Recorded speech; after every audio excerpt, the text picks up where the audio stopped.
안녕하세요. 오늘로써 세 번째 인사드리고 있는 자라도발 싸대기 진행을 맡고 있는 좋은 세상 만들기 대표 정수라고 합니다. 요즘 들어 무척이나 더운 날씨입니다. 에어컨을 틀지 않으면 버틸 수가 없는 그런 날씨입니다. 안 그래도 저희 스튜디오에 에어컨을 설치해 주시기로 했는데 오늘 이렇게 얼음물로 대신하셨습니다. 오늘도 여전히 광주드림 최정희 기자님 나오셨습니다. 인사 부탁드리겠습니다. 안녕하세요. 광주드림 최정희 기자입니다. 반갑습니다. 네.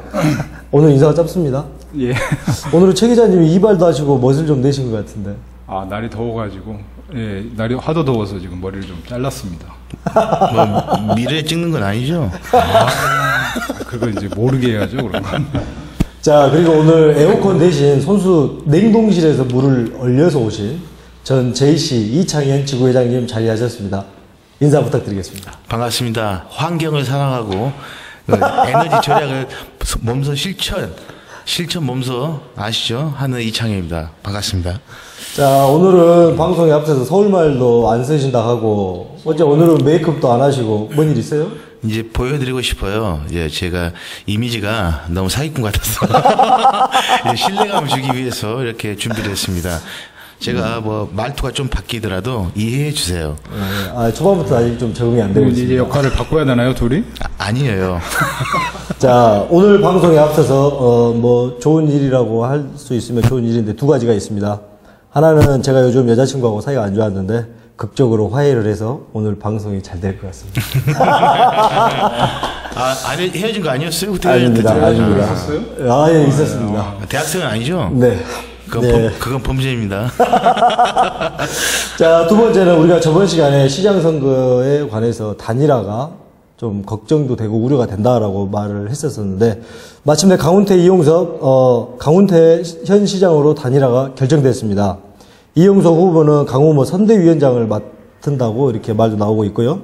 이에 따라서 윤 후보 측은 이용석 후보와 일부 조직을 단일화하겠다라는 의지도 표현하고 있습니다. 최 기자님, 이번에 그 단일화 여론조사가 격차가 좀 어땠습니까? 일단, 저번 방송에서 우리가 단일화 네. 안 될 것이다 한 건 아니고. 그렇죠. 예, 이제 우려가 된다. 안 될 것 같은 어떤 요인들도 있는데, 네. 그것을 잘 극복할 수 있느냐, 이게 관건이었는데, 저희 방송을 들었나 봐요. 아주 바로 그냥 보란 듯이 단일화를 해버렸네요. 그래서 저희들이 참 그 단일화 안 했으면 싸대기 치려고 좀 준비하고 있는 분이 계셨는데, 그렇죠. 싸대기 안 맞으려고 열심히 노력한 것 같습니다. 그 단일화 확정 뒤에 강훈태 후보는 이와 같은 말씀을 하셨어요. 당선이 되면 당에 복귀하겠다. 복귀한 다음에 김한길, 안철수 대표의 퇴진에 대해서 앞장서겠다. 이것은 공동대표를 정면으로 겨냥한 말이라고 할 수 있는데 어떻습니까? 이제 그 말씀 전에 아까 이제 그 단일화가 이제 결과는 뭐 강훈태 시장이 이겼다. 이제 이렇게 나왔는데 그러면 어떻게 얼마를 이긴 거냐. 이건 이제 알려진 게 없잖아요. 근데 이제 그게 자체가 이제 두 후보 간의 그 약속 사항이고 지금도 이렇게 물어보면 다 모른다 하거든요. 그러니까 이제 상대에 대한 배려일 수도 있고 이러는데 근데 이제 이걸 얼마다라고 수치를 제시한 어떤 매체는 아니고 그런 인터넷 사이트가 있었어요. 그래서 그게 이제 신빙성 있는지 없는지는 모르겠지만 그 사이트에 의하면 이게 두 개의 기관의 여론조사를 했거든요. A, B 두 개 기관의 여론조사를 해서 합산해서 이제 이기는 쪽이 이기는 것으로 이렇게 했는데 한쪽이 그러니까 두 개를 합산해서 0.4%가 차이가 났다는 거예요. 이제 근데 이걸 보도한 이 매체는 아니고 이거 뭐라 해야 되나 인터넷 이게 이제 지금 이 매체가 그 강훈태 시장하고 지금 상당히 사이가 안 좋은 상황입니다.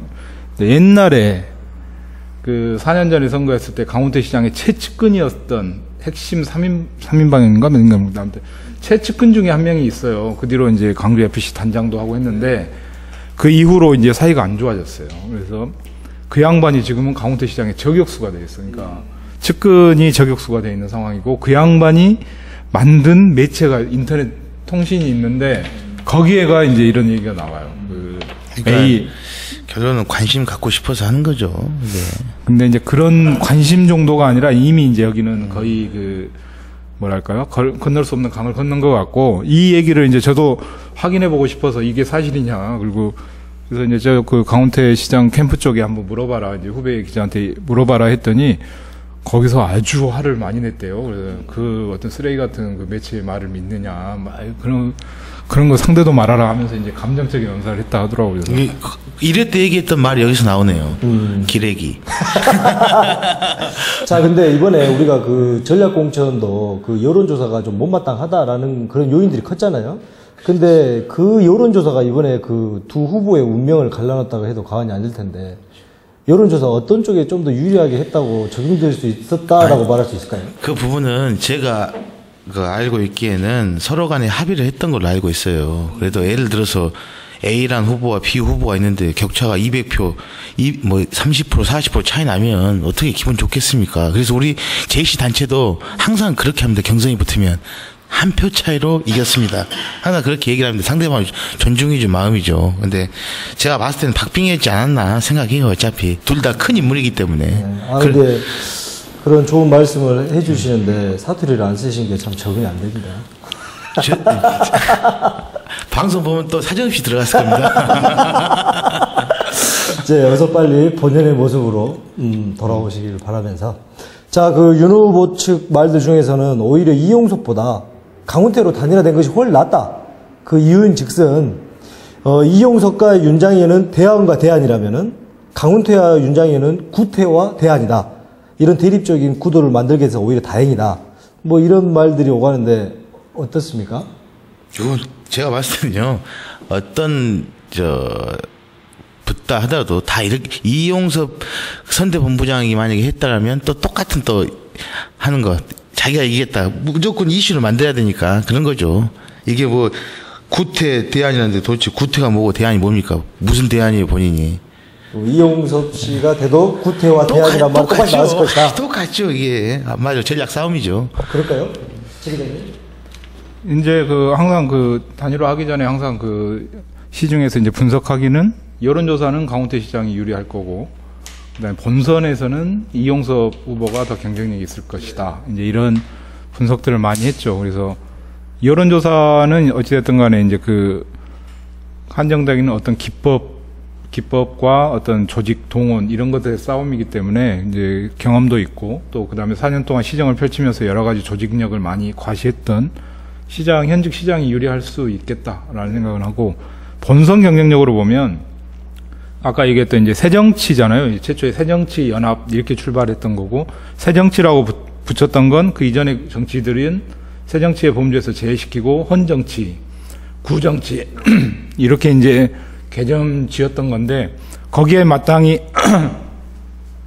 거기 규정에 맞게, 그 개념에 맞게 대척점을 세우면 지금까지 시정을 수행해 왔던 강훈태 시장이 대척점에 서 있는 게 새정치 대 옛정치, 이런 어떤 구도로서는 이제 윤장현 측에서 보자면 그 구도가 훨씬 더 선명한 구도죠. 이용섭 후보는 기존의 정치이긴 하지만 광주시장이라든가 이런 자치단체장에 있어서는 본인도 역시 신진 인물인 것이고, 그렇기 때문에 이용섭 후보가 만약에 이제 대척점에 서 있으면 윤장현 후보 쪽에서는 강훈태 시장보다는 더 공격할 거리라든가 명분이라든가 이런 부분에서 좀 덜하지 않았겠는가, 이런 분석들인데 저도 일정 정도 거기에 동의를 하고 있습니다. 저는 제일 궁금한 게 뭐냐면 도대체 새정치가 뭔가 가장 궁금해요. 새정치. 이거 며느리도 모르고 아무도 모른다는 그 정치 아닙니까? 아니 그렇게 이렇게 아까대로 생각하셨다면 박원순 씨도 구태 정치예요. 그러면 이미 했으니까. 그냥 예를 들어서 우리가 획기적으로 이렇게 예를 들어서 우리가 앞이라고 생각했는데 뒤라고 받아들였을 때 이게 또 새로운 거구나라고 생각하는데, 말은 새정치야. 말은 새정치인데 그 정치 우리가 몰라요. 아무도. 3대 불가사리라잖아 그게. 자, 그러면은 뭐 간간히 그런 말이 나오고 있어요. 새정치. 새정치가 뭐냐? 이렇게 말씀하셨는데. 새정치 딱 하나 있죠. 뭐가 있을까요? 내가 봤을 때는 우리 이런 말씀도 오늘 기자님도 기분 안 나쁘실까 모르겠지만, 저는 안철수 니꼬르 정도전이라고 생각합니다. 정도전. 정도전의 스승이 누굽니까? 목은 이색이에요. 둘의 관계가 어땠습니까? 나중에는 등을 돌렸지 않습니까? 마찬가지로 자기의 정치 멘토인 윤여준과 누구죠? 윤여준 씨하고 또 최장집인가? 최장집 예, 최장집 교수. 아, 여기까지입니다. 새정치를 저렇게 정리하셨네요. 어떻습니까, 최 기자님? 글쎄요. 그 정도전의 비유로 하면 이제 그쪽으로 비유할 게 아니라 정도전은 어찌됐든 간에 구시대를 깨고 새 시대를 열고자 했던 것이고 실제로 그걸 열기 위해서 주창하고 하기 위해서 거기에 이제 스승이든 누구든 거기에 동의하지 않는 동조하지 않는 사람들과 갈등이 있었던 거고 그래서 결국 새 나라를 만들었잖아요. 조선이라는 나라를 개국을 하고 고려의 옛 그릇으로는 더 이상 이제 비전과 가망이 없다. 그래서 새 정치, 새 나라를 만들었으니까 그런 식의 비유로서 안철수와 정도전이 새 정치 뭐 이렇게 비유하는 것은 어쩔지 뭐 맞을지 그건 좀 수긍이 되는데 뭐 스승들과의 관계 때문에 새 정치다 헌 정치다 이렇게 하는 건 좀. 아니 그래서 저는 어떻게 생각하냐면 이렇게 생각을 했어요. 도대체 그 두 스승이 뭘 가르쳤길래 나중에는 본인까지 정리를 하고 자기가 새 정치를 찾겠다고 나왔을까? 도대체 그 새 정치는 무엇일까? 많이 고민해도 저는 답이 안 나와요. 이 새 정치에 대해서. 아니 새 정치를 해서 우리가 생각해서 뭐가 바뀌어야 되는데 또 본인들이 말하던 본인들이 주창하고 본인들이 결사반대했던 구태 정치라는 함이 그 패러다임이 똑같아요. 보면 결론은 버리고 주워 담고 주고 가장 중요한 것은 예를 들어서 이 전략공천 문제도 마찬가지입니다. 본인이 우리가 다수가 그걸 보고 맞다고 생각을 하면 그게 맞는 거예요. 근데 우리가 여론조사를 하면 70% 이상이 전략공천은 아니다라고 하는 거예요. 그게 문제라. 다수가 인정을 안 하는데 혼자만 그게 맞다고 생각하니 이런 분란이 일으킨 자체가 그게 분란이 새정치인가 그러면? 여기까지. 분란이 필요할 대목은 분란이 해야죠. 그럼 분란이 무서워서 모든 것을 다 하라는 대로 조직대 힘의 논리로 다 순응을 하면 그 나라가 힘 있는 사람들의 세상이고 조직권과 기득권자의 세상이죠. 그러면 지금 현재 우리나라에서 벌어지고 있는 모든 부분들이 기득권과 힘 있는 자들이 그 힘을 자기 이권에 영달에 썼기 때문에 지금 모든 문제가 발생하고 있는 건데 여론조사에 보면 누가 그 힘을 그렇게 쓰는 부분에 대해서 누가 동의를 해줘요? 그렇게 안 해주죠. 여론조사라는 건 허상이에요. 여론조사가 정확하게 정말 4천만 국민 다 해놓고 전부 대국민 투표라든가 이렇게 해서 나온 결과라면 모르지만 샘플 1000명, 400명 결국 400명, 1000명 뽑아가지고 맨날 그 전화 받는 사람이 다 받는 이런 구조화된 그 설문지하고 그렇게 나온 거 가지고 무슨 전국의 여론이라는 듯이 너무 도저히 불변의 여론이라는 듯이 이렇게 얘기를 하는 거죠. 자, 지금 분위기가 이랬습니다. 1, 2회에 비해서 지금 목소리가 좀 두 분 다 차분하신데 차분하신 걸 위해서 지금 정말 대립에 가게 서로 지금 서이면 오늘 불꽃 튀기는 시간인 것 같습니다. 자, 유 회장님이 또 사업을 하시니까 윤 후보가 독일까지 갔다 왔어요. 네. 광주에 어떤 영향이 있을 것 같을까요? 저는 제가 참 정 대표가 말을 하니까 제가 어제인가 그젠가 그 공보지가 왔어요 집에. 네. 그래서 공보지를 한번 봤습니다. 이제 공약이 뭔가. 공약을 보니 저는 17대 대선이 생각났어요. 우리 그 허경영 대표의 그 공약. 이 공약 자체가 주관적이지 않고 너무 추상적이에요. 자, 거기 대표적으로 말하면은 슈투트가르트 모형을 딴다고 했습니다. 네. 보기는 좋아요. 포장이 잘 돼요. 슈투트가르트가 옛날에 그 벤츠 공장인데입니다. 거기가 그 경기가 안 좋았을 때 우리로 따지면 정규직, 비정규직 임금 차이가 엄청 차이가 났어요. 엄청 차이가 났는데 이 정부에서 노사정으로 해서 이렇게 정리를 해서 여기 많이 받은 사람은 조금 적게 받은 사람은 조금 많게 해서 정리를 해가지고 성장을 했습니다. 근데 그 성장 모토를 봐야 돼요. 그 모토는 벤츠라는 회사가 있었기 때문에 가능을 했습니다. 그러면 윤장희 후보 말대로 130만 대를 만들 수 있는 자동차 전진기지를 구축을 한다는데 우리나라의 현대하고 기아 그리고 대우 옛날에 있었나요? 그 회사밖에 없는데 어떻게 100만 대를 여기서 만드냐 이 말입니다. 그리고 어떻게 그걸 또 진행을 할 거냐 이 말입니다. 그럼 예를 들어서 많이 받은 사람은 정 대표가 100만 원 받은데 당신 80만 원 받으세요 하면 받겠어요? 상황에 따라서는 받지 않을까요? 아니 우리가 그렇죠. 상황에 따라서 물론 받는다고 칩시다. 그러면은 이것도 또 하나의 분란의 야기를 시킨다 이 말입니다. 그리고 또 저 공약집에 없지만 그 홈페이지에 들어가면 이런 공약이 하나 있어요. 또 제 전공인 공약이 하나 있습니다. 이 광주 시내 그 건설 공사를 밤에 짓겠다고 했습니다. 이 시끄러운 낮에는 안 하고 밤에 해서 이렇게 돌리겠다. 그럼 그 밑에 누가 어느 분이 댓글을 달았어요. 그러면은 이 노동자들은 항상 밤에만 해서 밤낮이 바뀌어 갖고 이렇게 살아야 됩니까? 라는 댓글을 보면서 저는 저 윤장현 후보한테 뭐란 게 아니라 거기 그 참모들한테 한 소리 하고 싶어요, 진짜. 참모. 예. 좀 똑바로 좀 해주세요. 그러면은 밤에 지면은 건설 공사는 좋죠. 업체들은 돈을 더 받으니까 이 일도 빨리 끝나고. 자, 우리 이 회장님은 윤 후보보다 윤 후보 참모진들에 한해서 싸대기를 한번 치고 싶다. 아니 그것은 내가 봤을 때는 이 정치나 이런 것들은 다 참모들이 잘 정책을 짜줘야 돼요. 아니 막말로 얘기해서 저 윤 후보나 이병환 후보나 다른 후보들이 정책에 대해서 앞글자마저 디테일하게 알겠습니까? 자, 그러면은 참모진이 잘해야 되는데 강훈태 후보 참모진 잘하고 있습니까? 여기 참모 있잖아요. 아, 잘하시는 제가 다른 말을 안 하겠습니다. 다른 말을 안 하고 한번 두 개의 공약집을 한번 봐보십시오. 여기까지입니다. 차 기자님 어떻습니까? 공약집을 주십시오. 집에 가면 다들 있으시니까 그 한번 공약집을 보시고 판단하시면 될 거예요. 그리고 네, 말씀하십시오.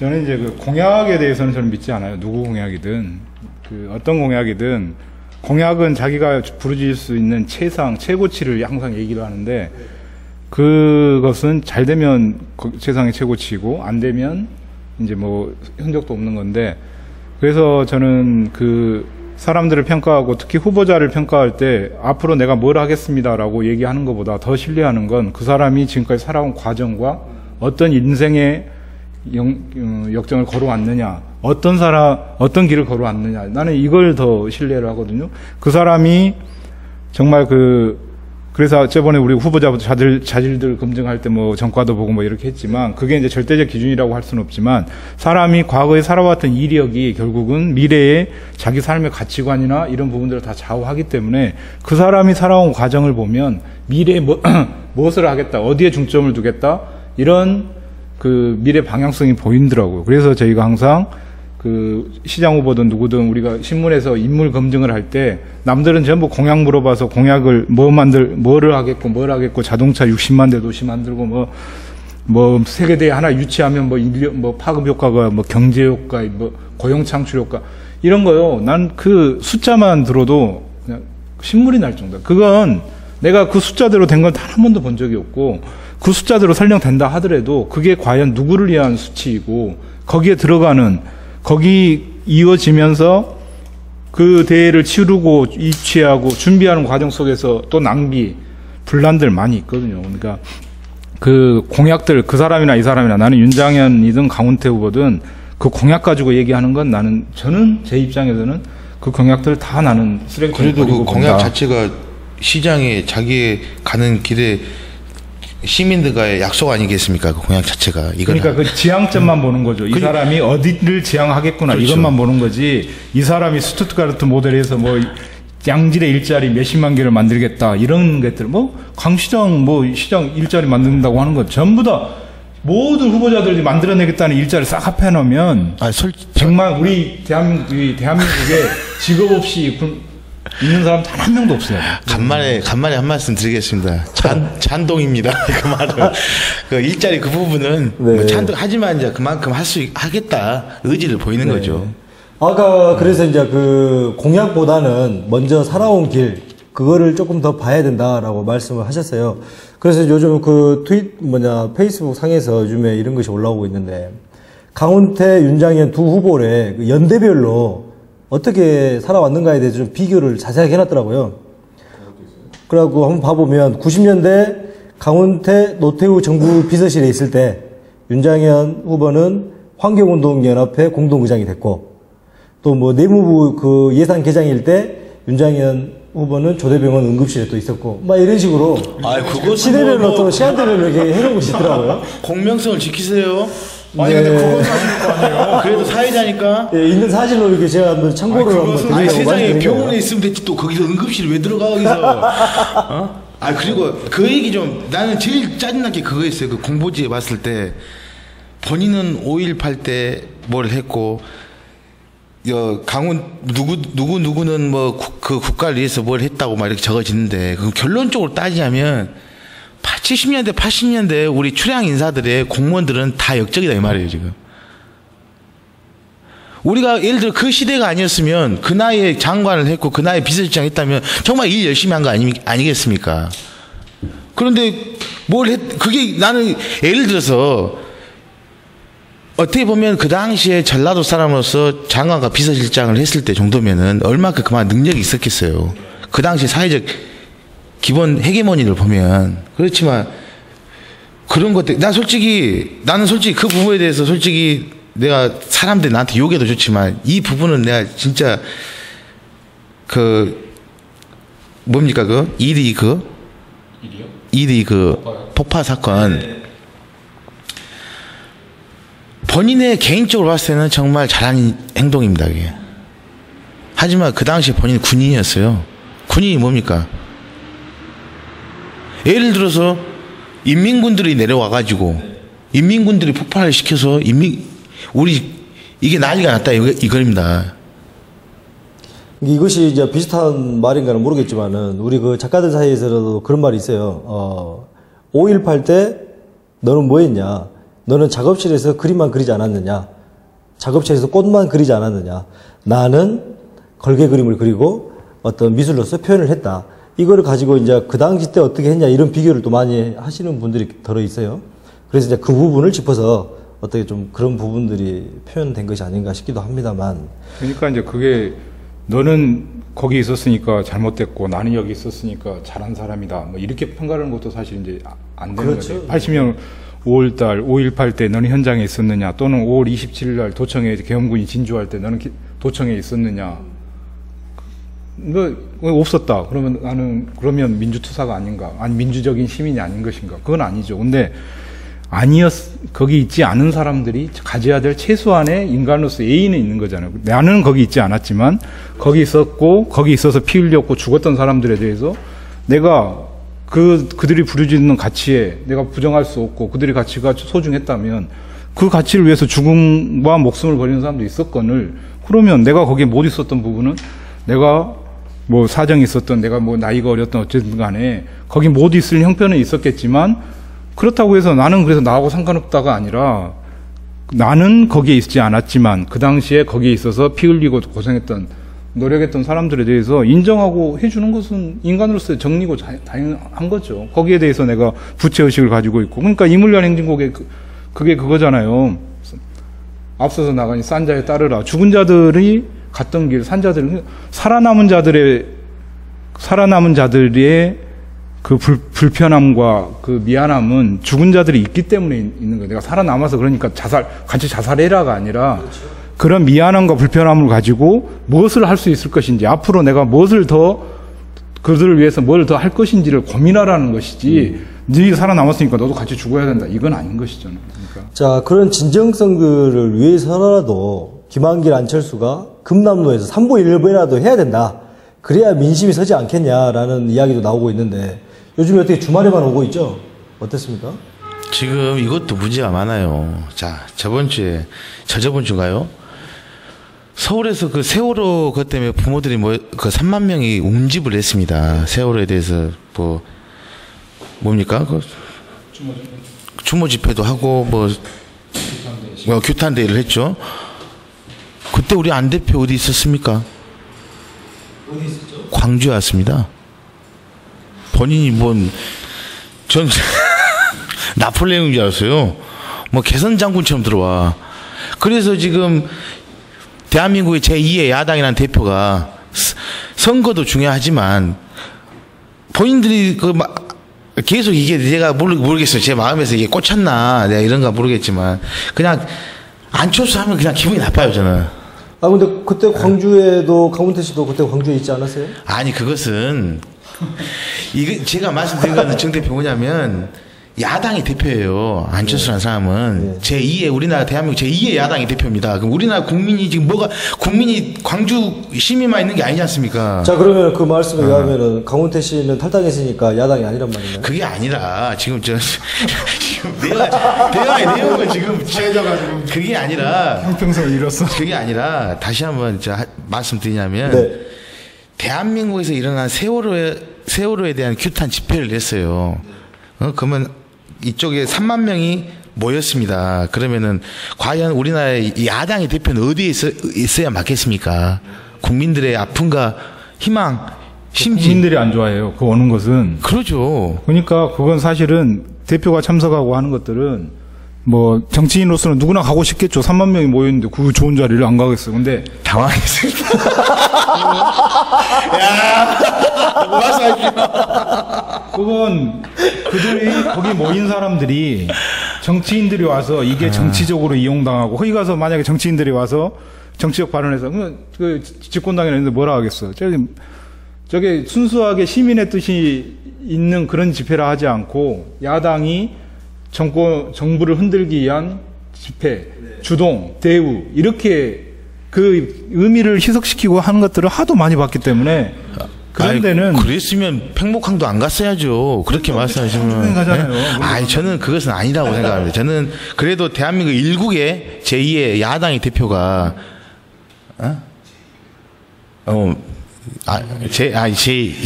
죄송합니다. 제가 지금 잠이 들겠어. 다시 할게요. 하지 마. 하지 마. 그러니까 욕을 해버려야지. 그 우리나라 제2당으로서 그것은 지켜야 한다. 그렇게 트위터에서나 그 인터넷에서도 그런 말이 많이 나온 거예요. 그게 결론은 뭐냐면은 그런 기밀을 안 줘야 한다 이 말입니다. 내가 이렇게 분란이 안 나게 우리가 이런 말 있잖아요. 하지 말라고 안 하냐. 그렇게 말씀하시면 옛날에 우리가 상가마마 저를 죽여주시옵소서 이게 죽이란 말은 아니지 않습니까 이게. 그래서 이번에 또 단일화에 대한 결과를 두고 안철수, 김한길 대표의 책임론이 슬슬 나오고 있습니다. 이에서 안철수가 정치력을 발휘하기 위해서 자기 사람을 챙기느냐 아니면 나는 뭐 공정한 관리자다 라는 명분만을 챙길지가 큰 주목할 부분으로 남게 되는데요. 어떻게 될까요? 재밌는 구도죠. 자, 6월 4일 날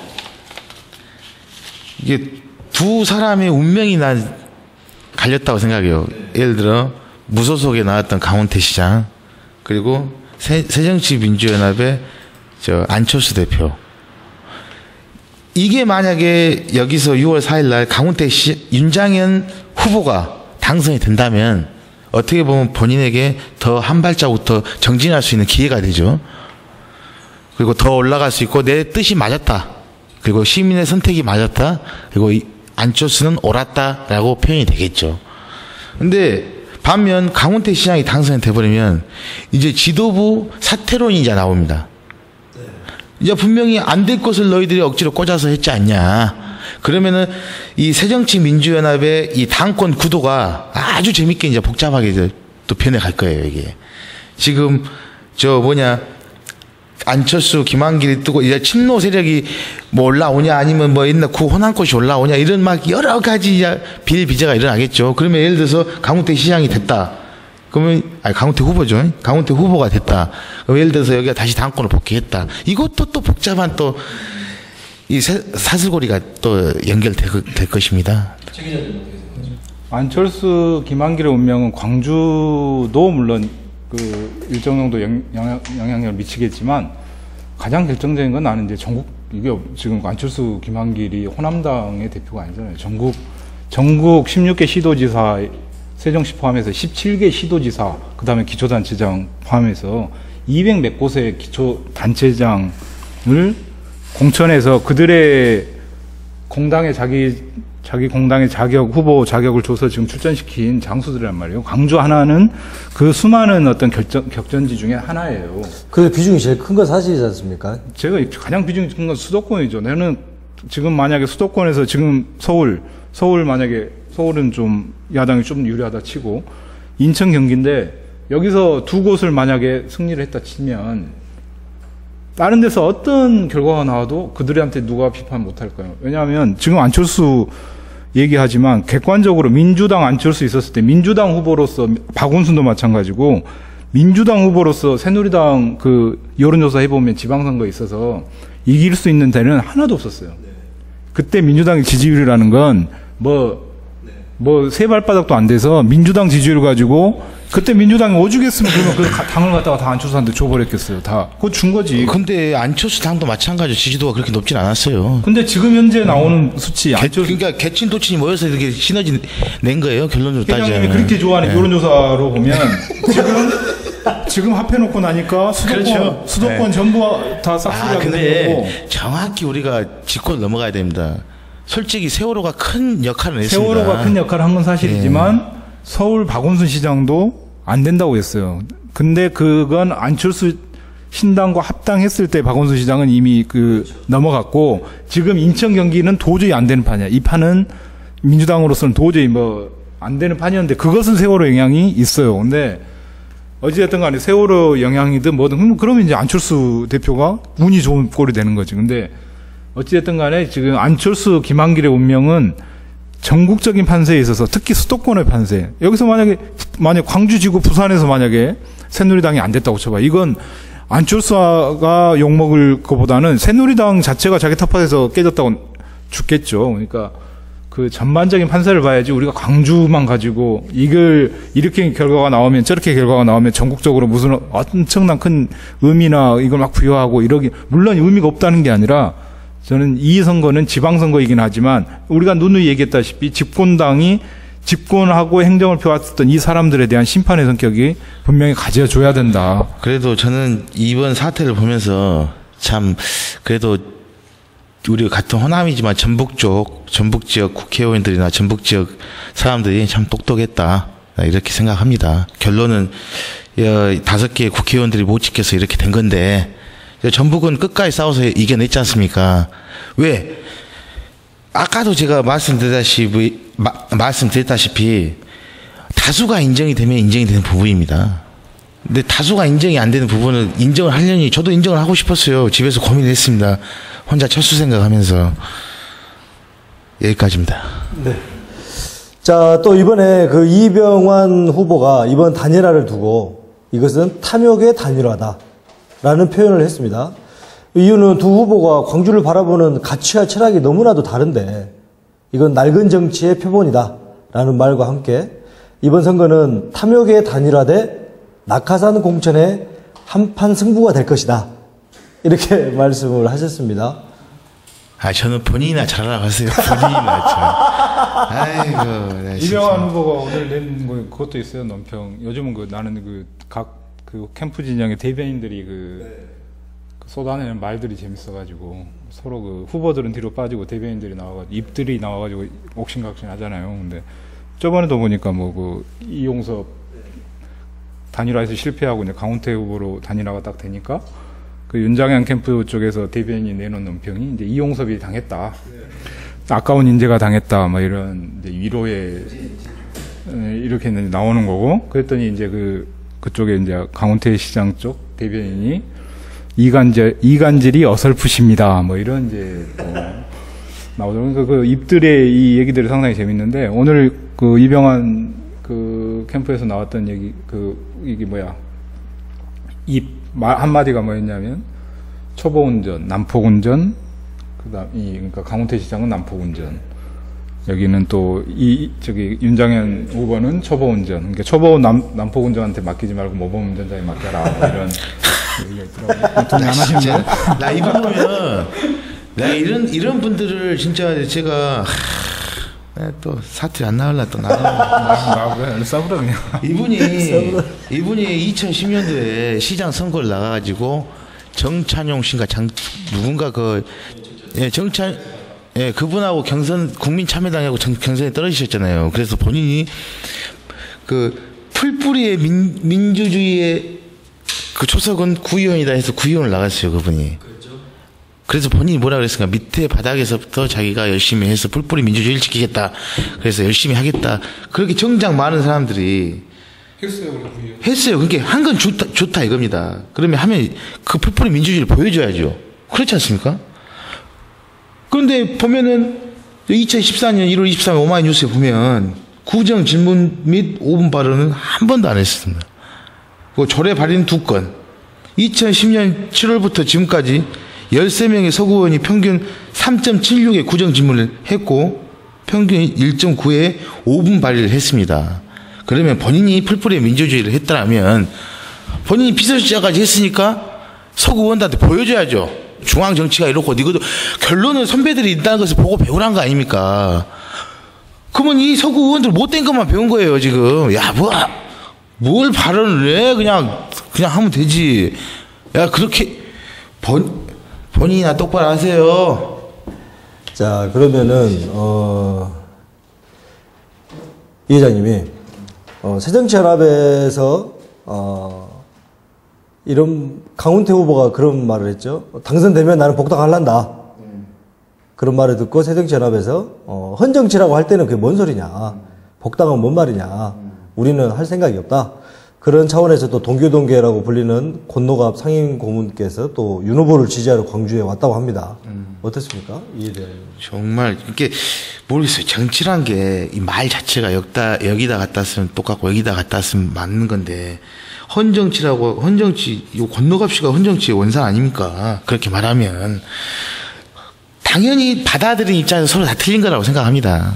응? 당신이 탈당해놓고 어떻게 될지 하고 당선되면 다시 온다고 그럼 우리가 받아줘? 당연히 그 말 나오죠. 안 나올 수가 없죠. 근데 예를 들어서 막상 당선이 되면 안 받아줍니까? 받아주지 않습니까? 근데 난 뭐가 맞는지 안 맞는지 모르겠지만 진짜 제가 제 생각은 안 하고 그냥 일반적인 말만 할게요. 일반적인 강훈태 그 후보의 쪽에서는 자기들은 새정치민주연합과 의견 대립한 게 아니고 낙하산 공천을 했던 소위 말하는 밀시압 했다고 본인들은 그렇게 주장을 해요. 그래서 거기에 대한 분노지 그리고 결론은 새정치민주연합을 다시 들어와서 이 새정치민주연합을 갈아엎겠다. 이제 그렇게 누구다도 그렇게 얘기 안 하겠습니까? 최 기자님, 그러면은 이번 선거는 인물만 볼 것이 아니라 당도 봐야 된다 하고 당 투표 이거 어떻게 적용되는 겁니까? 아니 이제 그거 하기 전에 그러면 이제 단일화를 했으니까 강훈태 이용섭이 단일화를 한 것이고 윤장현하고 이제 다른 후보들이 있지만 내가 오늘 또 보니까 역대 선거 중에 광주 지역에서 역대 선거 중에 광주시장 선거를 하면서 본선까지 투표 당일까지 후보자 그러니까 당선자가 누가 될 것이다라는 윤곽이 명확하지 않았던 선거가 역대 내가 한 번도 없었어요. 내가 2010년 2006년에 민주당하고 열린우리당이 갈라져 갖고 선거를 치를 때 그때 이제 민주당의 박광태, 열린우리당의 조영택 그렇게 한번 좀 빵빵한 경쟁을 한 적이 있는데 완도의 싸움이라고 그랬죠 그때. 둘 다 고향이 완도. 그때도 그 최종 수치는 7대3인가 됐어요. 그러니까 지금 선대본부장님이시죠? 조영택 씨가. 조영택 씨가 윤장현 쪽 선대본부장 이렇게 돼 있는데 그때도 그래도 내가 봐서는 딱 제일 기억나는 경쟁다운 경쟁은 그때였는데 그때도 7대3 최종 결과는 7대3이었는데 지금 여론조사를 봐도 그렇고 어찌됐든 간에 이게 꽉 차이 나고 누가 이길 것 같지는 않고 박빙의 승부를 할 것 같은데 이런 경우는 처음이라는 거죠. 처음.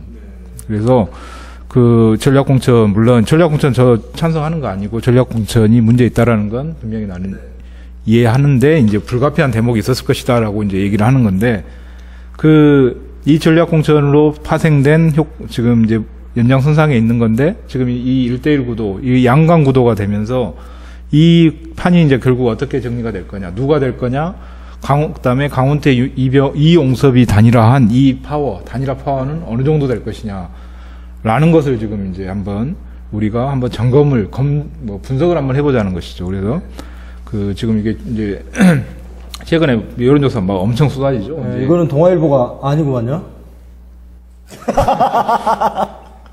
엄청 쏟아져요. 이제 어제까지 여론조사를 할 수 있고 이제 어제까지 할 수 있고 이제 더 이상 이제 공표가 안 되니까 이제 지금부터는 이제 깜깜이에요. 지금부터 여론조사 하긴 하겠지만 누군가는 하겠지만 발표는 못해요. 그러니까 지금 어제 나온 수치를 가지고 일주일 내내 이제 이 수치에서 어떻게 변할 것인지는 자기 머릿속에서 이제 상상할 수밖에 없는 거예요.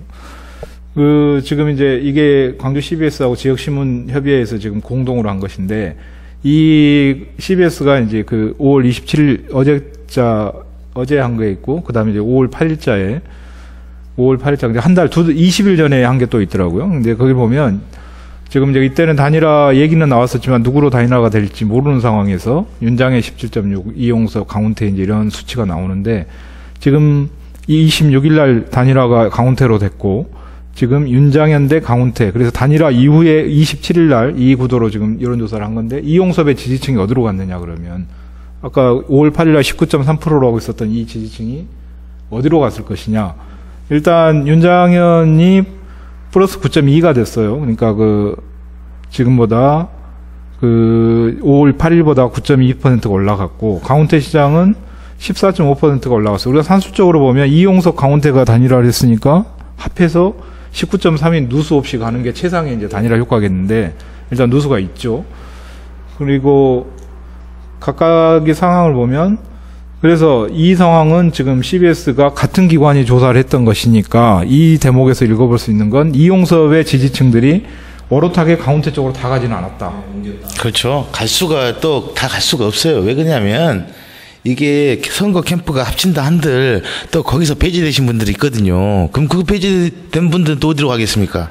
당연히 또 세수는 세부대에 간다고 그래서 어저께 또 오후에 또 발표했잖아요.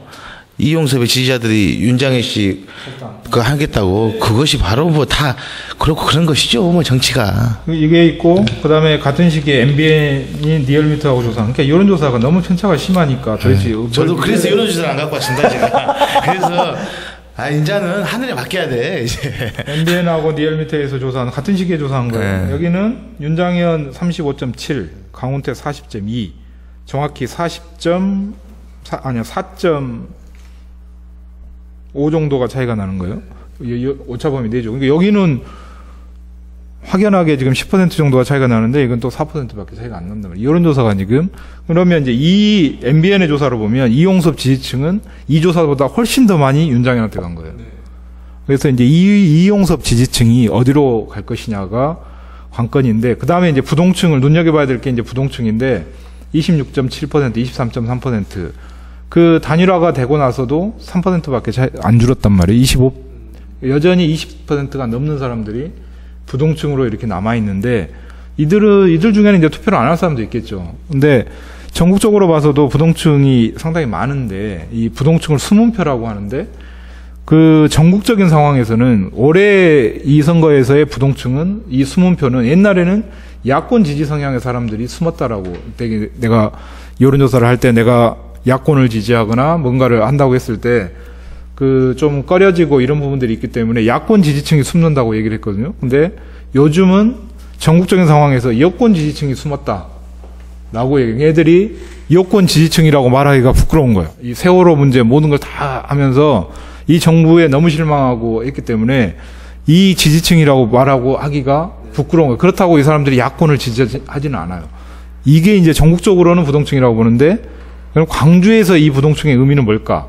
나는 이 부동층이 강훈태 시장 쪽보다는 윤장현을 지지하는 사람의 부동층이 더 많을 거라고 생각을 하거든요. 강훈태 시장의 부동층들은 이미 몇 번의 결집 과정들이 다 보통 이용섭과 죽기 살기 단일화 제가 이 판에서 이럴 때도 말씀드렸다시피 하늘에 맡겨야 돼요, 이제는. 네, 여기까지만 내가 분석을 해보고. 아니, 분석하지 말고 우리 그거 말고 이제 이 윤장현 강훈태 너무 많이 했으니까 그 나머지 사람 이야기 좀 해봅시다. 아니, 그러니까 이거, 윤민호, 이병헌, 이정규.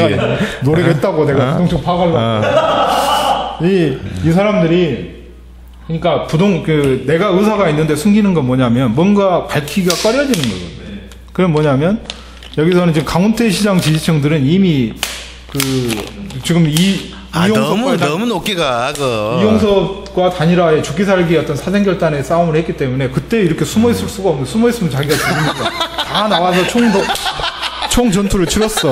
근데 이제 윤장현 고생했습니다. 고생했어. 윤장현 씨는 뭐냐면 전략공천이라는 이 것들이, 그러니까 윤장현은 좋다. 근데 전략공천이나 당이 하고 있는 이 행태가 마음에 안 든다 이거. 그러면 이런 거에서 내가 그 지지를 해도 아이씨 정말 지지를 하고 싶은데 네 꼬락서니가 이렇단 말이에요. 그러니까 이들은 정말 이제 나중에 정말 투표를 안 하거나 그래도 한번 미워도 가자 뭐 이렇게 되면 그래서 부동층이라고 있는 사람들 표심 중에 나는 강훈태 시장의 지지자보다는 윤장현 지지층이 더 많지 않겠는가? 그 말씀이 그 말씀이 더 와닿는 것이 설득력이 있다라는 것이 아니다니까 그건 아니고 우리 이 회장님 눈빛이 많이 흔들려요. 아니다니까 그 아까 전에 말씀하신 대로 한다면은 이 부동층은 본인이 새정치 민주라는 게 창피한 거예요. 그 말씀대로 하시자면 이게요 지금 그렇게 움직일 사람은 강훈태 시장 찍고 다 그래 안 한다니까. 강훈태 시장 안 지켜주면 죽을 상황이 돼. 내가 아까도 얘기했지만 당선은 하늘의 문제라고 생각해요. 자, 되든 안 되든. 제가 이렇게 그렇죠. 이렇게 좀 떨어져서 있잖아요. 나 봐보니까 아까까지만 하더라도 이 회장님께서 사투리도 안 쓰시고 평온함을 지켜오다가 지금 급격하게 지금 사투리 더 많아지고 목소리도 아니다. 저는 전방송과 똑같이 되고 있어요. 아니 내가 당황한 마이크를 잡고 잡았네 마이크를. 아니 근데 내가 이렇게 해놓고도 나는 사실 또 겁나 내가 말하면 반대로 되더라고. 그러니까 단일화 안 될 것이다 하면 돼버리고. 카메라 돌려봐요. 참고로 저번 주에 단일화 제가 해냈습니다. 박수. 그러니까 이제 이 말을 할 때 그 시점을 이 말을 한 시점을 정확히 말을 해줘야 돼. 오늘이 29일 선거 일주일 전. 네.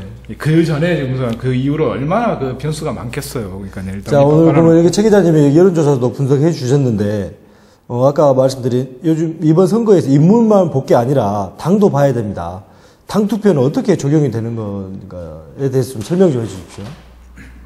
이제 그 이번 선거에서 이제 1인 7표를 하잖아요.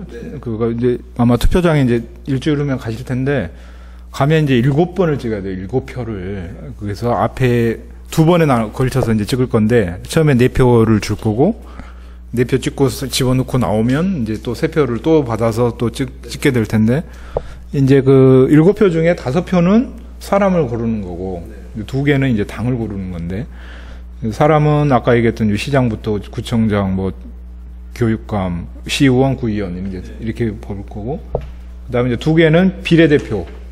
그래서 시의원 비례대표, 그다음에 이제 구의회 비례대표를 찍겠죠. 그래서 시의회는 전체가 다 똑같을 거고, 구는 자기 사는 구마다 다 다를 건데, 그래서 선거를 할 때 이제 공보물들 집에 다 오면 그 공보물대로 찍어야 될 사람들에 대한 프로필이라든가 이게 다 있을 거고, 그 다음에 이제 당에서 비례대표는 우리 당은 당신들이 찍어줘서 일정 정도 우리가 득표를 하면 이 사람을 비례대표 의원으로 보내겠습니다 하고 미리 정해서 그걸 이제 1순위부터 당선 가능권 또 더 넓게 이제 새정치민주연합이 시의회가 뭐 비례대표가 3개다 그러면 3개를 다 가져갈 수는 없어요. 그러니까 2석 다 100% 할 수는 없겠지만. 100%는 다 못 가져갑니까? 100%는 다 독식 못 하겠어요. 그러니까 그래서 새정치에서 무조건 1번은 무조건 당선 가능권일 거고. 그럴 건데 그래서 그 순번대로 이렇게 후보들이 지금 나열이 돼 있어요. 그래서 2명 있었구나. 이게. 네. 그러니까 그다음에 이제 뭐 통합진보당이나 이런 데는 아무리 많아도 1석 이상을 가져가기 어렵겠죠. 그러니까 이제 이런 자기들이 전략적으로 이런 사람을 그러니까 지역구에서 투표해서 뽑는 게 아니라 당이 얻은 지지율로 보내는 게 이제 후보를 보내는 게 있는데 나는 그래서 이제 그렇게 얘기를 하고 싶어요. 사람은 정말 그 사람 봐서 찍고 당은 좀 전략적으로 찍을 필요가 있다. 그러니까 특정 당에다 모든 걸 다 몰아주면 특히 이제 사람들은 어찌됐든 간에 그 당의 공천을 받고 다 나온 사람들이기 때문에 특히 우리 같이 이런 데는 특정 당이 다수를 차지할 의회 같은 경우에 특정 당이 당이 될 확률이 대단히 높고 그러면 그 사람들이 아무리 좋고 어쨌든지 간에 그 같은 당이 일색인 의회는 거기서 견제와 비판의 기능이 제대로 작동하지 않을 수 있다. 그래서 그 인물은 정말 인물 보고 찍더라도 당은 전략적으로 선택할 필요가 있다. 특정 당한테 다 밀어줄 필요 없이. 저는 개인적으로 무소속으로 당선되신 분들 있지 않습니까? 그런 분들은 당이 안 들어갔으면 좋겠어요. 그냥 무소속으로 남고 있어줘야 이렇게 얘기도 하고 할 텐데 참 기분이 그래요. 그러면 우리 강훈태 시장도 복당하면 안 된가요? 저는 개인적으로 복당 안 했으면 좋겠어요. 저는 개인적으로 마음은. 그냥 무소속으로 해서 자기 인생 펼치고 그냥 했으면 좋겠어요, 저는. 자, 그래서 최 기자님이 말씀해 주셨듯이 인물만 보고 찍을 게 아니라 당도 보고 여러분이 신중하게 찍어주셨으면 좋겠습니다. 아니 우리 아까 그 사람 얘기 좀 하기로 했잖아요. 이게 지금 그 이야기 하려고 윤민호, 네. 윤민호, 최 기자님 아까 이병훈. 거기 여론조사 표 한번 다시 한번. 네. 네, 이제 말씀이 나왔는데 이제 뭐 아무리 양강구도라고 하지만은 그래도 이름이 나왔으니까 한번 이렇게 좀 거론을 살짝 해보고 넘어가면 어떨까 싶은데 윤민호 씨에 대해서 한 말씀 해주시죠. TV 토론 보셨습니까 저번에? 나 봤는데 나 구영탄인 줄 혹시 구영탄 아니에요? 말았지 구영탄. 눈이 맞아 이게 핫토론 하는데 그것은 아닙니다. 이분이 저 0.8% 나왔을 거예요 아마. 나 깜짝 놀랐어요. 여기 여론조사 네. 아니 그 밑에 있잖아 0.8%. 5월 27일. 그러니까 이분이 이 표를 보자면 올랐네요. 5월 8일 날은 2.5% 그냥 무난하게 받았어요. 근데 5월 27일 토론회를 몇 번 거치고 야 시민들이 그런 거죠. 쟤 뭐야 쟤. 그렇게 나는 이제 그렇게 해석을 하는 게 아니라 그때 이제 5월 8일 날은 이병훈 그러니까 여기가 노동당이고 여기가 통합진보당 윤민호가 통합진보당이고 이병훈이 노동당이에요. 그럼 이게 그 소위 말하는 진보 계열에 있어서 진보인데 이제 이병훈이 이때는 그 여론조사 대상에 들어있지 않았어요. 5월 8일 날. 근데 이제 27일 날은 이병훈이 여론조사 대상에 들어갔어. 그러니까 지금 2%를 윤민호의 2%를 가져온 것 같아. 이병훈이. 그러니까 그 진보 속에서 진보 계열 속에서 그 일반 시민들이 볼 때 통합진보당에 대한 것은 이제 정부에서 하도 이제 탄압을 많이 하면서 통합진보당에 대한 어떤 뭐 종북 논리, 색깔 논리 뭐 이래가지고 통합진보당에 대해서 좀 경기 같은 걸 하고 있잖아요. 그러니까 지금 이 지지층, 그러니까 진보당도 하나쯤 있어야 돼. 이제 이렇게 생각을 하는 사람들이 있는데 그걸 이제 통합진보당을 이제 없어서 찍어줬다가 노동당이라고 하니까 이쪽으로 하면 그래서 2%가 1이 이동하지 않았는가 싶고. 저분은 한 번도 안 나왔어요. 토론회 때도. 근데 그 박근혜 대통령이 담화문을 통해 눈물을 흘려서 이정재 씨가 1.4%가 올라갔습니까? 제가 이분들 토론회 때 봤는데 네. 토론회만 보는데 느낌으로 하자면 울던가요? 정말 호인이에요. 아하. 이분은 딱 하나 위에 이 소리를 질렀습니다. 윤민호 후보한테 박근혜 대통령 욕하지 마세요. 이게 한마디 말했어요. 아니 평상시에 말을 이렇게 지금잖아요. 그렇죠. 이렇게 하겠습니다. 우리는 이렇습니다. 예산을 많이 갖고 오겠습니다. 근데 윤민호 이 후보가 세월호도 박근혜 정부지. 그 발언 그 시간이 얼마나 소중합니까? 그게요. 그 1분을 박근혜 다 좋은데 박근혜 의원한테 박근혜 대통령한테 그래도 되겠습니까? 많이 조심하시. 이게 새누리당의 일명의 그 트렌드인 것 같아요. 자, 그러면은 또 봐보니까 이번 광주의 지방선거인이 전체 인구 77.3%, 113만 명이 조금 넘습니다. 이에 따라서 그 젊은 층들의 투표가 절실하게 요구되는 때이기도 합니다. 투표 참여의 사회적 분위기 어떻게 하면 젊은 층들이 참여할 수 있을까요? 답은 하나죠. 답은 하나다. 나쁘면 올려야 돼요.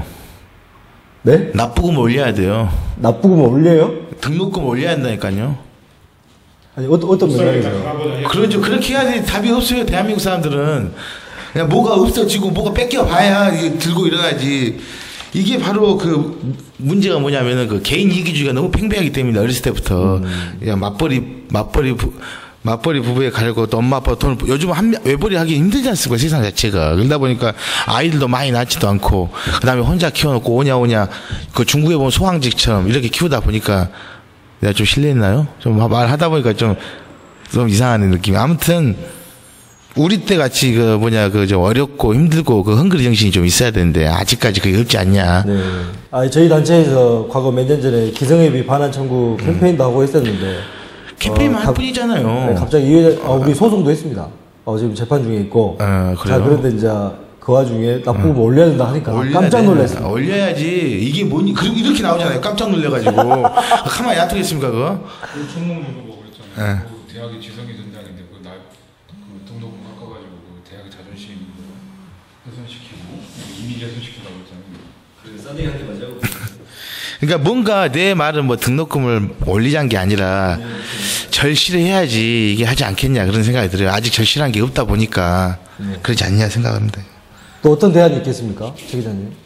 나는 그 젊은 친구들이 그 자기 후보로서 출마하고 후보로서 어떤 자기 목소리들을 내고 그래서 결국 그 젊은 사람들이 이제 보면 우리하고 아무 상관없을 것 같은 세대의 어른들을 뽑는 선거가 아니라 나하고 동시대를 살고 있는 똑같은 고민의 그런 내 또래를 뽑는 거다. 이런 어떤 것들이 있어요. 그러니까 당에서 그런 어떤 전략적으로 당이 이제 그런 배려도 사실을 해요. 그래서 지난해 국회의원 선거 때 보니까 청년 비례대표하고 뽑기도 하는데 그래서 그 실질적으로 누군가가 계속 저 청년의 목소리를 가지고 청년의 자격으로 후보 출마를 계속하고 이런 것도 필요하리라고 보여져요. 그래서 내가 보니까 우리 이번에 선거 강주 지역 시의원 선거 중에 나온 사람 중에 가장 젊은 사람이 25살 먹은 친구가 있더라고요. 그 전대회장. 권민영, 예.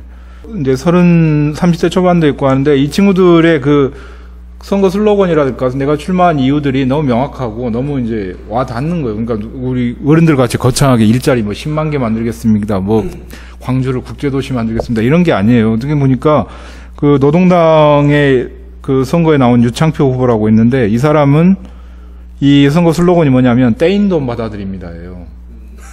떼인 돈 받아들입니다. 무슨 사채 이런 게 아니라 그 청년들이 그 청년 알바라든가 이런 걸 하면 그 자기가 정당하게 받아야 할 임금이라든가 이 자기 권리를 못 받잖아요. 그러니까 그런 권리 보호를 해주겠다는 거. 이거 이제 청년들한테 절실한 대목인데 이 절실한 대목들은 이들이니까 주장할 수 있는 것이지 우리 같이 기성세대들은 저게 뭔 소리야, 저게 선거야, 뭐 이럴 건데 그게 된단 말이에요. 그러니까 권민영 같은 친구도 차도 없어요. 그냥 걸어 다니면서 하겠다는 거고 마정환이라고 이 후보는 그 몇 살이야? 29살인데 여기 이제 구의원에 나왔는데 여기 200만 원 가지고 선거를 하겠다는 거예요. 200만 원만 가지고 선거하겠다 해서 200만 원짜리 지금 하는 모형을 만들어 보겠다 이러고 있는데 그러니까 젊은 친구들이 그 투표장에 나가서는 것도 중요하고 근데 그러한 투표장에 나서는 것과 아울러서 그 생각과 의식을 가지고 있는 사람들이 직접 정치 현장에 뛰어들어서 자기 청년들의 대변하는 목소리를 내기 위해서 자꾸 뛰어들고 이러면 더 훨씬 더 그 뭐랄까 이제 젊은 그 유권자들의 반응을 더 끌어낼 수 있지 않을까. 좋네요.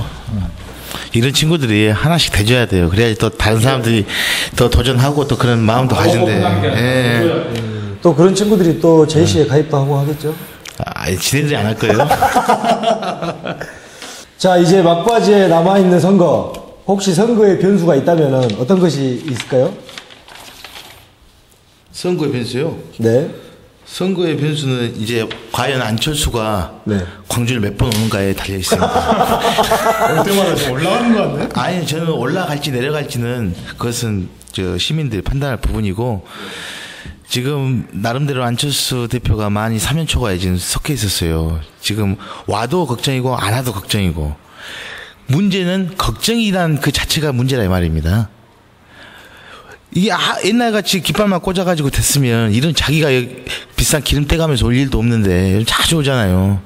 광주 요즘 또 새로운 또 시대를 도약하고 있습니다. 아무튼 새로운 변수는 뭐 굳이 찾으려면 뭐 어떻게 변수를 우리가 일일이 다 알 수 있겠습니까? 근데 저는 안철수 대표가 몇 번 오느냐에 따라서 또 다른 양상이 되지 않겠냐라고 생각합니다. 뭐 저번에 전혀. 최 기자님 어떻게 생각하세요? 근데 시장 선거만 보면 변수가 이제 쌍이가 변수일 것 같아요. 쌍이? 그래서 지금 이제 이용섭, 이병환. 그래서 이제 이용섭 후보는 이제 지금은 이제 후보가 아니죠. 이용섭 전 의원은 이제 그 강원태 시장하고 단일화를 했는데 우리가 이제 항상 단일화를 하면 그 뒤끝이 항상 뭐랄까 좀 추했죠. 보면 옛날에 최근 가장 근자의 안철수 문재인 단일화 때도 그게 아름답지 않았잖아요. 그러니까 그게 정말 좀만 아름답게 됐으면 그 선거 판도가 어떻게 변했을지 모른다라는 얘기가 나왔을 정도로 그 아름다운 모습 못 보여줬고 그 이전에 노무현 정몽준 단일화도 막판에 철회하고 뭐 이러면서 정말 이상하게 되는 건데, 단일화가 항상 아름답지 못하는 모습들로 갔고, 그래서 이제 단일화의 시너지라든가 이런 효과들이 제대로 발휘를 안 했는데, 이번에 나는 이용섭 의원이 참 대단하다라고 느꼈던 건, 본인이 정말 열세거나 본인이 뭐랄까 강훈태 후보에 비해서 떨어지거나 이래서 졌다고 생각하지 않거든요. 조직력과 어떤 선거의 경험이라든가 뭐 이런 것들이 외적인 요인이 크게 작용했다고 보는데, 그럼에도 승부를 다 받아들이고, 그리고 나서 거기서 끝나는 게 아니라, 그러니까 그 자리에 와가지고 자리 채워준 것은 좋은데, 그 정도까지는 누구나 할 수 있을 것 같은데, 그 이후로 계속 유세 현장을 같이 다니면서 유세를 하고, 공동선대위원장을 수상하고, 이걸 하는 걸 보니까, 이 모습들이, 어찌됐든 간에 참 단일화 애초에 합의했던 그 정신대로 그대로 계속 유지해 나가는 것 같아서, 그래서 이용섭의 저 진정성, 저런 것이 얼마나 이제 시민들한테 먹혀들 것이냐. 그래서 자기 지지층들이 이탈을 얼마나 할지 덜하게 이게 막을 수 있는 것이냐가 이제 이 중에 하나인 이용섭의 변수이고, 또 하나의 변수는 이제 이병환의 인데, 이제 어찌 보면 이제 윤장현 후보와 이병환 후보는 색깔이나 코드에 있어서 그렇게 큰 차이가 있다고 보여지지 않아요. 그래서 어찌 보면 정말 절박하고 이러면 단일화라든 연대든 뭐 이런 부분이 모색될 수 있는 어떤 서로의 색이 맞다라고 보여지는데, 이제 과연 그런 게 가능할 것이냐. 근데 시간이 많지 않다라는 게 있고, 그 다음에 이제 이병환 후보가 본인이 이제 계속적으로 나는 이제 완주가 목표다라고 계속 얘기를 하고 있는 대목이 있어서, 그 부분이 이제 좀 합치되기가 그렇게 쉬워 보이지는 않지만, 남아있는 변수라고 하면 이제 그 부분에 대한 어떤 두 사람 간의 단일화든 연대든 이런 부분들도 변수 중에 하나일 수 있겠다라는 생각. 나는 그렇지, 이병환 씨만 얘기하면 이게 신뢰가 안 가요. 그래서 그분 보면. 나는 저번에도 본인이 분명 전략공천이 잘못됐다고 얘기하셔놓고, 그 다음에 또 계란 사건 때, 그 다음날 또 윤장현 후보는 또 같이 또 인터뷰를 했어요. 그래서, 저분이 정체가 뭐다냐. 내가 저것이 여기에서 부쉈다, 저기 부쉈다, 이것이 홍호, 진짜 별의별 생각을 다 했습니다. 그래서 오늘 또 요 질문지에 나와가지고 한번 이분에 대해서 찾아서 아까 뿔뿔이 민주주의에 대해서 내가 그렇게 본인이 주창했던 뿔뿔이 민주주의 근본인 구의원을 하셨는데, 여기까지입니다. 여기까지입니다. 오늘 이걸 처음 하셨네. 자, 이제 각자 우리가, 이번 박빙의 선거에 투표를 꼭 해야 되는 이유에 대해서 한마디씩 우리 시청자들에게 부탁드리겠습니다. 먼저, 최 기자님. 좀 깁니다. 먼저 하세요. 뭐, 투표는 유권자의 권리죠. 그러니까 투표하지 않은 것도 권리라고 얘기를 하고, 기권하는 것도 의사표시이다라고 얘기하기도 하지만, 이제 그 부분들은 의사표시, 그래서 내 정치에 관심 없고 정치가 내 마음에 들지 않으니까 혐오하고, 나는 그래서 정치에 대해서 불신임을 한다, 이런 의미로 이제 참여하지 않는다, 뭐 이렇게 이제 말씀하시는 분들도 계시고 하는데, 궁극적으로는 그러니까 어찌됐든 간에 유권자로서 의사표시를 정확히 해줘야 유권자의 그 표심을 정확히 읽을 수 있는 사람들, 읽어야 되는 사람들이 정확히 그 유권자의 의사를 알아야 유권자가 왕이고 갑이라고, 지금 유권자가 갑인 유일한 시기가 딱 이 시기거든요. 당선되면 그때부터는 한없이 또 의리예요. 근데 지금 선거 기간 동안 유일하게 갑인 수 있는 시기가 이 시기인데, 이때 우리가 뭘 생각하고 있고 무엇을 원하고 있는지를 정확히 표출을 해줘야, 그래야 그나마 이제 그 사람들이 당선되고 나서 또 표변을 하겠지만, 그래도 지금 그들에게 뭔가를 각인시켜주는 효과로서의 투표는 정치든 또는 내 삶이든, 정치라고 생각하면 거창한데 내 삶의 조건들을 바꿔내는, 내 삶의 환경들을 결정짓는 가장 결정적인 것이 이 선거고 투표고, 그래서 그때 나는 무조건 내가 뭔 생각을 하고 나는 어떤 세상을 꿈꾼다라, 어떤 세상을 내가 지금 바라고 있다라는 걸 분명히 표출을 해줘야 되니까, 그래서 지금 가서 기권하는 것보다는 내가 적극적으로 행사를 하는 것이 내 의사를 정확히 표출해 주는 수 있는 것이니까, 기권보다는 차라리 가서 내 의사를 정확히 표출하자, 찍자. 네. 이 회장님은 한마디. 아, 이렇게 공평성 있게 해야 됩니까? 제 사심대로 해야 됩니까? 사심대로 하십시오. 타이타닉호가 영국에서 미국으로 넘어갔습니다. 그 넘어가는데 대서양을 건너서 암초를 만나 2,200명의 생사가 달려있을 때 우리가 알고 있던 스미스 선장이 이 선원들과 이 관계자를 모여놓고 이렇게 얘기했습니다. 이 어둥바둥하는 우리 시민들을 구하기 위해서 정신을 차리라고 우리 스미스 선장은 이런 말을 했습니다. Be British. 발음이 좀 약해서 죄송합니다. 영국인처럼 라는 말을 하면서 그 중에 3분의 1인 700명이 구조를 됐죠. 자, 2014년 6월 4일 우리 이 지방선거는 저는 딱 한 가지로 요약하고 싶습니다. 자, 공정과 불공정의 싸움입니다.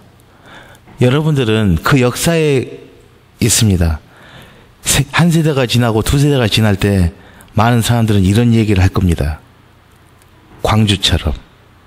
여기까지입니다. 오케이. 자, 여러분, 박빙의 구도로 진행되는 이번 지방선거치고는 전국이 다 그렇겠지만은 세월호의 국가 재난을 상황을 극복하고 이렇게 치러지는 터라 분위기가 다소 좀 애매합니다. 특히나 광주는 5.18 기념식 때 임을 위한 행진곡도 제대로 못 불렀고 다소 분위기가 엉망이었는데요. 이 모두는 다시 한번 우리의 투표 참여가 얼마나 소중한지를 보여주는 단적인 예가 될 수도 있다고 생각을 합니다. 우리나라는 OECD 국가 중에 투표율이 제일 낮다고 합니다. 세월의 아픔을 딛고 우리 대한민국 그리고 광주가 다시 일어설 수 있는 힘은 투표밖에 없다고 생각을 하고 있습니다. 이제 며칠 안 남은 지방선거, 시장, 교육감 그리고 기초의원들 공약들 꼼꼼히 살펴보시고 결정해 주시기를 부탁드립니다. 역사는요, 선거를 통해서 얼마든지 바뀔 수가 있습니다. 그리고 그 선거의 주인공은 바로 유권자인 당신들입니다. 투표를 통해서 여러분의 참정권을 행사해 주셔가지고 그 권리로 세상을 바꿔주시길 바랍니다. 자, 마지막으로 6월 4일 날 투표 참여를 하시고 인증샷을 페이스북 좋은 상 만들기를 검색하시면 나오는데 거기에 올려주신 분에 한해서 저희 전라도발 싸대기에서 한 5분 정도 추첨을 해가지고 도서문화 상품권을 드릴 예정이고요. 또한 뭐 그 밖에 여러 분들을 추첨을 해가지고 다양한 경품이 준비되어 있습니다. 20, 30대 여러분, 그날이 좀 쉬는 날이라고 생각하지 말고 나오셔서 투표를 해주셨으면 좋겠습니다. 왜 우리한테 삥을 뜯어? 자, 그리고 우리가 공정을 기하기 위해서 그 경품은 우리가 이거 다음 우리 사회죠. 예. 사회 때 우리가 직접 뽑도록 하겠습니다. 자, 그러면 우리 전라도발 싸대기 구호한번 외치고 오늘 모두 수고하셨습니다. 자, 전라도발 싸대기!